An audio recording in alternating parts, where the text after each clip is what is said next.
Welcome to the IELTS Focus. Today, we're going to break down the 4 key techniques that you absolutely need for a Band 9.0 score in the analytical discussion part of the speaking test. Okay, let's dive right into the first crucial skill. This is a big one.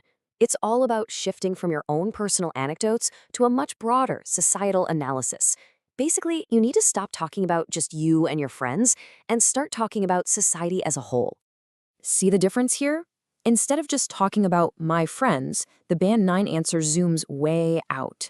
It analyzes societal trends using powerful formal language like it is widely observed and consumer-driven.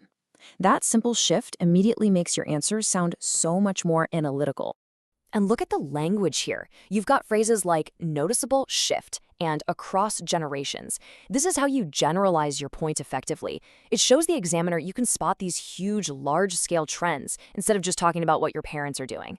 This is just a brilliant illustration of how to tackle a big global issue. You see, instead of quoting a personal opinion, it focuses on the systems and the causes, things like industrial expansion and regulation. This demonstrates a much, much higher level of thinking. So what's the key takeaway here? It's to analyze behavior at a population level. That's the secret. Moving from the very specific and personal to the broad and general is what will instantly elevate the quality and sophistication of your answer. Okay, let's move on to our second technique. This one is a real game changer because it helps you build a rock-solid, coherent argument every single time. It's called the Peel method, and trust me, it's your key to a perfect structure, especially when you're under pressure. So imagine you get asked this classic question about consumerism.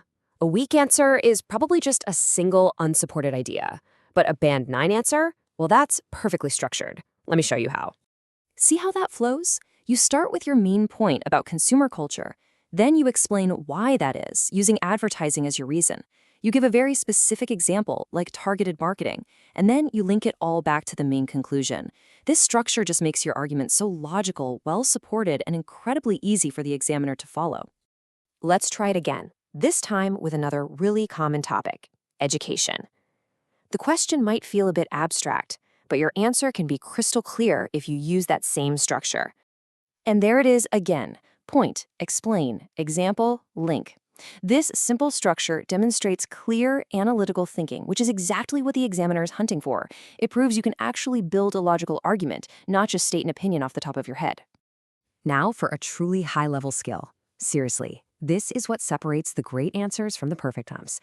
It's showing the examiner that you can think critically by acknowledging both sides of an issue. This shows real intellectual maturity. This while structure is pretty much the gold standard. You start by acknowledging the opposing view, that's called the concession, before you pivot to your main point. It's sophisticated, it's balanced, and it is highly, highly effective. And here's some powerful phrases you should add to your toolkit. Things like admittedly, or it could be argued that are just perfect for this. They let you introduce that other side of the coin gracefully before you present your main argument with even more punch.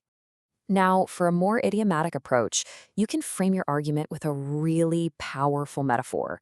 Just saying something is a double-edged sword is a fantastic shortcut to showing the examiner you understand its complexity. And here's a perfect example of how to use that idiom naturally. It immediately signals to the examiner that you're about to explore both the good side and the bad side of a topic. All right, let's move on to our final technique. This one is all about building your credibility when you're asked to predict future trends.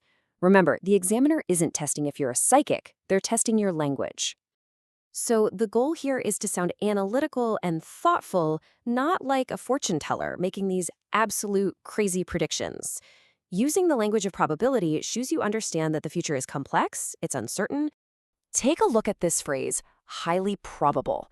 It makes a really strong prediction, but it qualifies it. It shows you're making a measured, logical assessment, not just a wild guess. Here, the distinct possibility is super powerful, but what really takes it to the next level is combining it with a condition if current trends continue. This shows such sophisticated, logical forecasting. You're connecting cause and effect. You can also use a personal framing like, I foresee a future where. This is an excellent strategy. It allows you to present a confident vision for what's to come without sounding arrogant or absolute.